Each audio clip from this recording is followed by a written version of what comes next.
ಮಹಾದೇವಿ ಅಮ್ಮ ಶ್ರೀ ಚಕ್ರವಾಸಿನಿ ಮಹಾದೇವಿ ಅಮ್ಮ ಶ್ರೀ ಸಿಂಹವಾಹಿನಿ. ಎಲ್ಲರೂ ಗಮನ ಇಟ್ಟು ಕೇಳಿಸ್ಕೊಳ್ಳಿ. ಇವತ್ತು 4 ಗಂಟೆಗೆ ಸರಿಯಾಗಿ ಸಪ್ತಗಿರಿ ಮಠದ ಪುಣ್ಯಕ್ಷೇತ್ರದಿಂದ ಶ್ರೀಗಳು ಆಗಮಿಸ್ತಾ ಇದ್ದಾರೆ.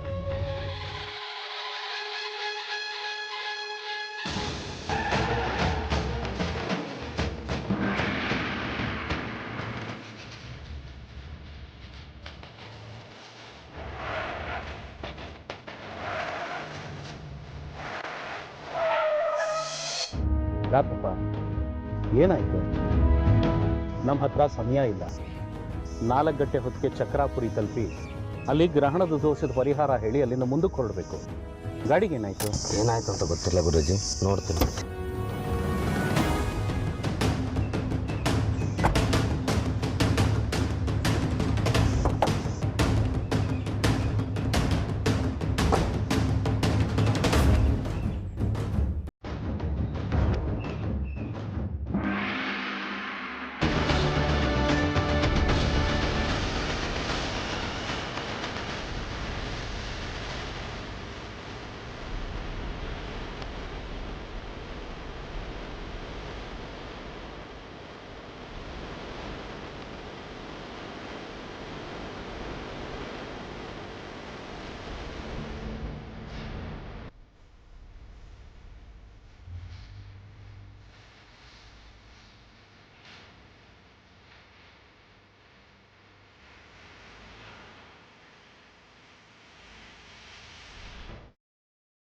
ಅಮ್ಮ, ತಾಯಿ ಜಗದೀಶ್ವರಿ, ಮಾಡೋ ಕೆಲಸದಲ್ಲಿ ಅಪಚಾರವಿದೆ ಅಂತ ನಮ್ಮನ್ನು ಈ ರೀತಿ ತಡೀತಿದೆಯಾ? ನನಗರ್ಥ ಆಗುತ್ತೆ ತಾಯಿ ಜಗದಂಬೆ, ಆದರೆ ಏನು ಮಾಡಲಿ? ಧರ್ಮ ಸೂಕ್ಷ್ಮದಲ್ಲಿ ನನ್ನನ್ನು ಕಟ್ಟಾಕಿದ್ದಾರೆ ವಿರೂಪಾಕ್ಷ ಶಾಸ್ತ್ರಿಗಳು. ನಾನೇನು ಮಾಡಲಿ ತಾಯಿ? ನೀನೇ ದಾರಿ ತೋರಿಸ್ಬೇಕು. ಜಗನ್ಮಾತೆ ನೀನು.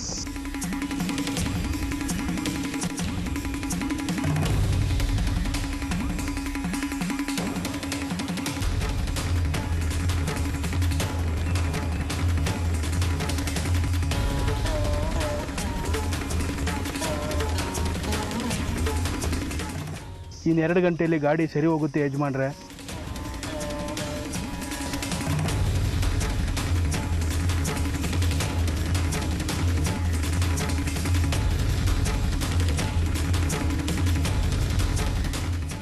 ನನಗೆ ಗೊತ್ತಮ್ಮ, ನನ್ನಿಂದ ತಪ್ಪಾಗಬಾರ್ದು ಅಂತ ನನ್ನ ರಕ್ಷಣೆಗೋಸ್ಕರ ಅಲ್ಲಿಗೆ ಹೋಗಲಾರ್ದಂತ ನನ್ನ ತಡೀತಿದ್ಯಾ ಅಲ್ವಾ?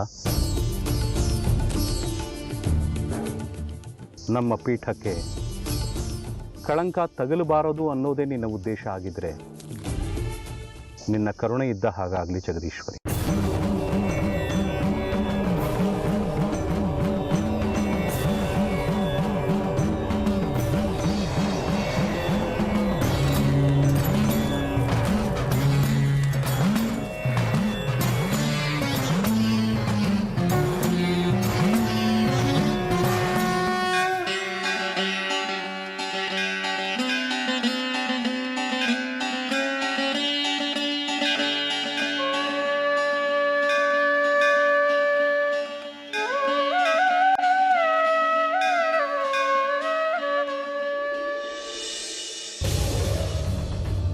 ಶ್ರೀ ಗುರುಗಳಿಗೂ ಇಷ್ಟೊತ್ತಿಗಾಗಲೇ ಬರಬೇಕಿತ್ತು, ಯಾಕೆ ಬಂದಿಲ್ಲ ಅಂತ ಚೆನ್ನಾಗಿ ಕೇಳ್ತಾ ಇದ್ದಾರೆ. ಅವ್ರಿಗೆಲ್ಲ ಏನು ಹೇಳಿ? ಬರಬೇಕು, ಬಂದಿಲ್ಲ, ಏನು ಹೇಳೋದಕ್ಕಾಗುತ್ತೆ?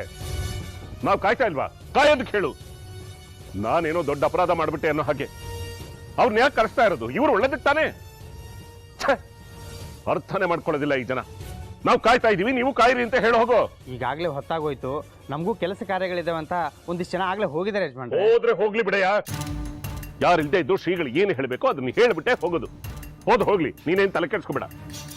ಈಗ ನಮ್ಗೆ ಅವ್ರನ್ನ ಕಾಯೋದ ಕೆಲಸ. ಆಯ್ತು ಯಜಮಾನ್ರೆ. ಪಂಚಾಕ್ಷರಿ ನಿಂತ್ಕೋ.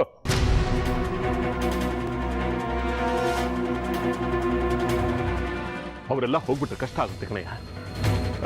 ಆಮೇಲೆ ಶ್ರೀಗಳ ಮಾತನ್ನ ಕೇಳೋದು ಯಾರು? ಅವ್ರ ಮಾತನ್ನು ಕೇಳಲಿಲ್ಲ ಅಂದಮೇಲೆ ಅದನ್ನ ಆಚರಣೆಗೆ ತರುವುದು ಯಾರು? ಅದಕ್ಕೆ ಭಕ್ತಾದಿಗಳನ್ನ ವಿನಯದಿಂದ ಕೇಳ್ಕೊ. ಇನ್ನೇನು ಬಂದ್ಬಿಡ್ತಾರೆ, ರಸ್ತೆನಲ್ಲಿದ್ದಾರೆ ಅಂತ ಹೇಳಿ ಮಜ್ಜಿಗೆ ಪಾನಕ ಎಲ್ಲ ಕೊಟ್ಟು ಅವ್ರನ್ನ ಸಮಾಧಾನ ಪಡಿಸು. ಶ್ರೀಗಳು ಬರೋವರೆಗೂ ಇರಲೇಬೇಕಂತೆ ಅಂತ ಕೇಳ್ಕೊ ಅವ್ರನ್ನ. ಹೋಗ್ಬಿಟ್ಟಾರು. ಆಯ್ತು ಯಜಮಾನ್ರೆ. ಈ ಶ್ರೀಗಳು ಯಾವಾಗಲೂ ಹೀಗೆ ಎಡವಟ್ಟು ಹೇಳಿದೊಂದು ಬಿಟ್ಟು ಬಾಕಿ ಎಲ್ಲ ಮಾಡ್ತಾರೆ.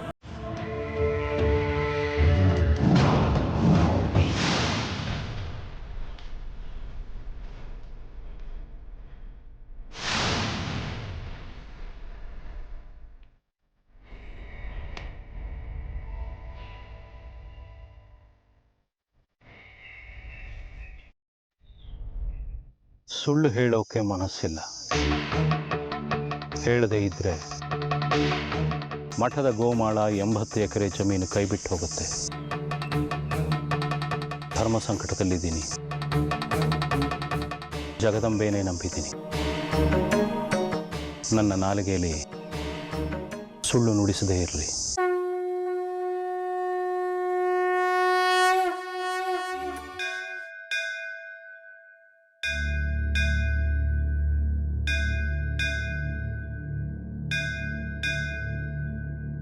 ನಿಮ್ಮ ಶ್ರೀ ಗುರುಗಳಿಗೆ ಕಾದು ಕಾದು ಜನ ಮನೆಗೆ ಹೋದ್ರು. ಹೋದ್ರೆ ಹೋಗ್ಲಿ ಬಿಡು. ಶ್ರೀಗಳ ಮಾತನ್ನು ಕೇಳಿಸ್ಕೊಳ್ಳೋದಕ್ಕೆ 10 ಜನ ಇದ್ರೆ ಸಾಕು. ಹೇಗಿದ್ರು ನಮ್ಮ ಜನದ ಬಾಯಿ ಸುಮ್ಮನೆ ಇರೋದಿಲ್ಲ. 10ರಿಂದ 100, 100ರಿಂದ 1000 ಜನಕ್ಕೆ ಹರಡುತ್ತೆ ವಿಷಯ. ಯಜಮಾನ್ರೆ, ಶ್ರೀ ಗುರುಗಳು ಬಂದ್ರು. ಶ್ರೀಗಳನ್ನು ಸ್ವಾಗತಿಸಿ ಎಲ್ಲ ಆಗಲಿ.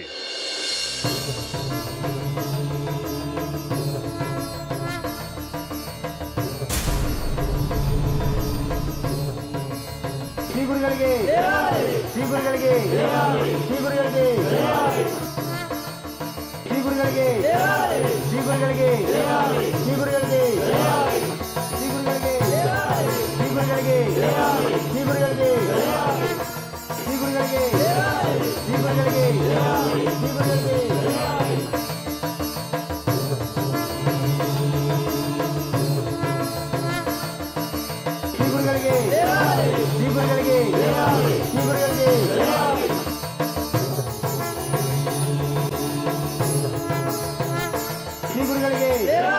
ಶ್ರೀ ಗುರುಗಳಿಗೆ, ಶ್ರೀ ಗುರುಗಳಿಗೆ, ಶ್ರೀ ಗುರುಗಳಿಗೆ, ಶ್ರೀ ಗುರುಗಳಿಗೆ, ಶ್ರೀ ಗುರುಗಳಿಗೆ.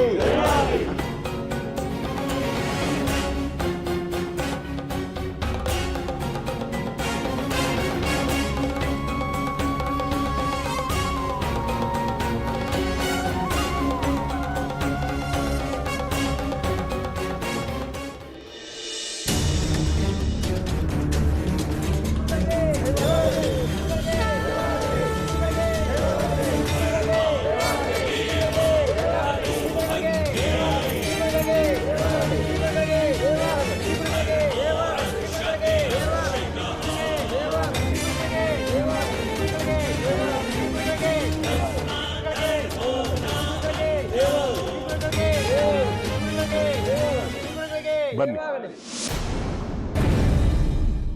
ಬೇಗ ಬನ್ನಿ ಅಂತ ಹೇಳ್ತಲ್ಲ, ಯಾಕೆ ತಡ ಮಾಡಿದ್ದು?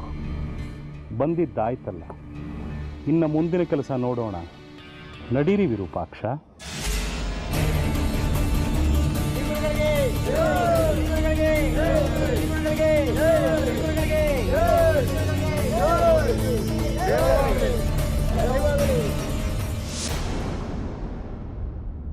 ಏನ್ ವಿರೂಪಾಕ್ಷ, ನಿನ್ನ ನೋಡಿದ್ರೆ ಗಡಗಡ ನರಗ್ತಾರೆ. ನೀನ್ ತಾಳ ಹಾಕ್ದಂಗೆ ಅವ್ರು ಕುಣಿತಾರೆ ಅಂತ ಡೋಂಗಿ ಬಿಟ್ಟೆ.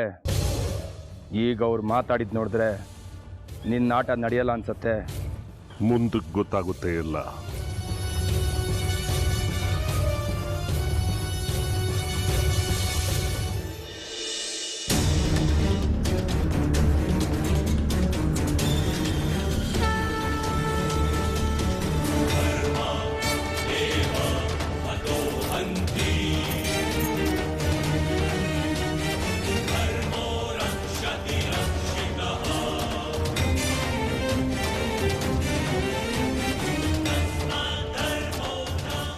ವಿರೂಪಾಕ್ಷ ಶಾಸ್ತ್ರಿಗಳೇ, ನನ್ನ ಪಾದ ತೊಳಿಬೇಕು ಅಂತ ಬಹಳ ದಿನಗಳಿಂದ ನಿಮಗೆ ಅಪೇಕ್ಷೆ ಇತ್ತು ಅಲ್ವಾ? ಬನ್ನಿ, ನನ್ನ ಪಾದ ತೊಳಿರಿ.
ನೀರು ತಗೊಂಡು ಬಾರೋ.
ಏಕೆ ವಿರೂಪಾಕ್ಷ, ಏನಾಯಿತು? ಏನಿಲ್ಲ, ಸ್ವಲ್ಪ ತಲೆ ಸುತ್ತಂತ ಅಷ್ಟೇ. ನೀನು ಭಕ್ತರಿಗೆ ದಾರಿ ತೋರಿಸೋನು, ಜನರಿಗೆ ಬುದ್ಧಿ ಹೇಳಬೇಕಾದವನು. ನೀನೇ ಹೀಗೆ ಬಿದ್ದರೆ ಅವರ ಪಾಡೇನು? ಹೇಳು.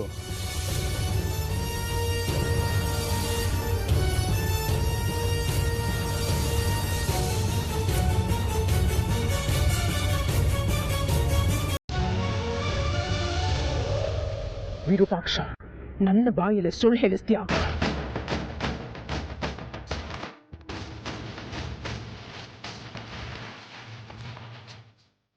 ಆ ಶಕ್ತಿ ಇದೆಯಾ ನಿನ್ನಲ್ಲಿ? ಈಗ ಹೇಳ್ತೀನಿ, ನೋಡ್ತಾ ಇರು.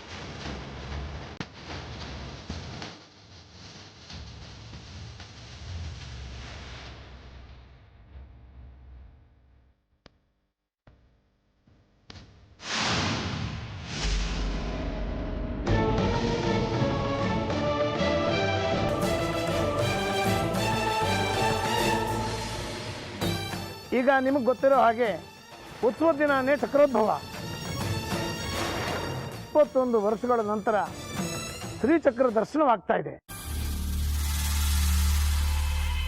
ಶ್ರೀಚಕ್ರ ಮೇಲೆ ಬಂದ ಮೇಲೆ ಅದರ ಉತ್ಸವ ನಡೆಯುತ್ತೆ.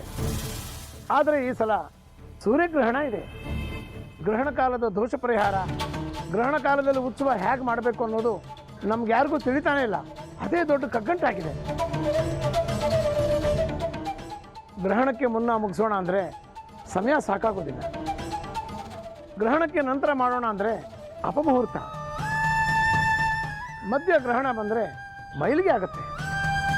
ಧರ್ಮ ಸೂಕ್ಷ್ಮ ತಿಳಿದಿರೋರು, ಶಾಸ್ತ್ರ ವೇದ ಪಾರಂಗತರು ಶ್ರೀ ಗುರುಗಳು. ಈಗ ಗ್ರಹಣ ದೋಷ ಪರಿಹಾರನ ನೀವೇ ಹೇಳಬೇಕು. ಗ್ರಹಣ ಮುಗಿಯೋವರೆಗೂ ಕಾಯಲೇಬೇಕು.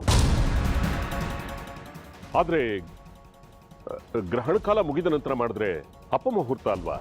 ಶ್ರೀಚಕ್ರಕ್ಕೆ ಯಾವ ಮುಹೂರ್ತ ವಿರೂಪಾಕ್ಷ? ಅದು ಬರೀ ಶ್ರೀಚಕ್ರವಲ್ಲ, ಕಾಲಚಕ್ರ. ಗ್ರಹಣದ ಕಾಲವನ್ನು ನಿರ್ಧರಿಸುವುದು ಶ್ರೀಚಕ್ರವೇ. ಮಂಡಲ ಪೂಜೆ ಮಾಡಿದಾಗಲೇ ಉತ್ಸವ ಆರಂಭವಾಗಿದೆ. ಕಂಕಣ ಕಟ್ಟುವಾಗ ಮುಹೂರ್ತ ನೋಡಿದ್ರಲ್ಲ, ಪುನಃ ಮುಹೂರ್ತ ನೋಡುವ ಅಗತ್ಯವಿಲ್ಲ. ಎಂತಹ ಅಪಘಳಿಗೆಗಳನ್ನು ಶುಭಗಳಿಗೆಗಳಾಗಿ ಪರಿವರ್ತಿಸುವ ಶಕ್ತಿ ಶ್ರೀಚಕ್ರಕ್ಕಿದೆ. ಗ್ರಹಣ ಮುಗಿದ ನಂತರ ಉತ್ಸವ ಹೊರಡಲಿ, ಅದರಿಂದ ಯಾವ ತೊಂದರೆಯೂ ಇಲ್ಲ. ಎಲ್ಲವೂ ಶುಭವಾಗುತ್ತದೆ. ಇಂತಹ ವಿಚಾರಗಳು ವಿರೂಪಾಕ್ಷ ಶಾಸ್ತ್ರಿಗಳಿಗೂ ತಿಳಿಯುತ್ತಲ್ಲ. ಈ ವಿಚಾರಕ್ಕೆ ನನ್ನನ್ನು ಕರೆಸುವ ಅಗತ್ಯವಿರಲಿಲ್ಲ.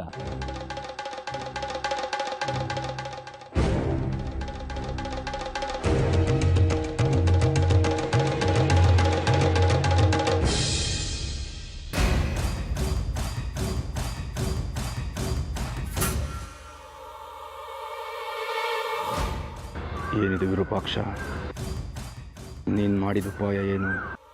ಇಲ್ಲಿ ನಡೀತಾ ಇರೋದೇನು? ಗ್ರಹಣದ ವೇಳೆಯಲ್ಲಿ ಉತ್ಸವನ ಕಲ್ಯಾಣಿ ಹತ್ರ ಬಿಟ್ಟು ಎಲ್ಲರೂ ಹೋಗಬೇಕು, ಹಾಗೆ ಹೀಗೆ ಹೇಳಿಸ್ತೀನಿ ಅಂತಂದಿದ್ದೆ. ನನಗೂ ಗೊತ್ತಿಲ್ಲ ಶ್ರೀಗಳಿಗೆ ಕುಂಠ ಹೊಡಿತಾ ಇದ್ದಾರೆ ಅಂತ. ನಮ್ಮವರು ನಮ್ಮ ಹಂಗ್ಲದಿರ್ತಾರೆ, ನಾನು ಹೇಳ್ದಂಗೆ ಕುಣಿತಾರೆ ಅಂತ ಡೊಂಗಿ ಬಿಟ್ಟೆ. ಈಗಿಟ್ರಲ್ಲ ನಿನಗೆ ಬತ್ತಿನ. ಸುಮ್ಮನೆ ಇರಯ್ಯ ಸಾಕು. ಈಗಲೇ ಬೇಕಾದಷ್ಟು ತೊಂದರೆಗಳಾಗಿದೆ. ನೀನು ಬೇರೆ ಮನೆ ಸರಿಬೇಡ. ಇನ್ನೊಂದು ಮುಖ್ಯವಾದ ವಿಷಯ, ಎಲ್ಲರೂ ಗಮನವಿಟ್ಟು ಕೇಳಿ. ಈ ಸಲದ ಗ್ರಹಣದ ದೃಷ್ಟಿ ತುಂಬ ಕ್ರೂರವಾಗಿದೆ. ಗ್ರಹಣದ ದೋಷ ಚಕ್ರಾಪುರಿಯ ಮೇಲೆ ಬಲು ತೀಕ್ಷ್ಣವಾಗಿದೆ. ಏನೋ ಹೊಸ ಬಾಣ ಬಿಡ್ತಾ ಇದ್ದಾರೆ. ಇನ್ನೊಂದು ವಿಚಾರ ಏನು ಅಂತ ನೀನು ನಮ್ಗೆ ಹೇಳೇ ಇರಲಿಲ್ಲ. ನನಗೂ ಗೊತ್ತಿಲ್ಲ, ಈಗಲೇ ನಾನು ತಿಳಿಸ್ಕೊಳ್ತಾ ಇರೋದು. ಉತ್ಸವದ ದಿನ ಶ್ರೀಚಕ್ರಕ್ಕೆ ಚೋರ ಕಂಟಕವಿದೆ.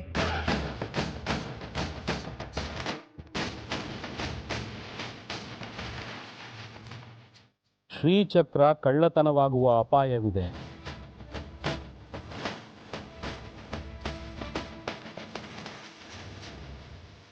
ಉದ್ಭವವಾಗಿ ಮರಳಿ ಪೀಠಕ್ಕೆ ಸೇರಿ ಸೂರ್ಯಾಸ್ತಕ್ಕೆ ಮುನ್ನ ಕ್ಷೇಮವಾಗಿ ತಳ ಸೇರುವವರೆಗೂ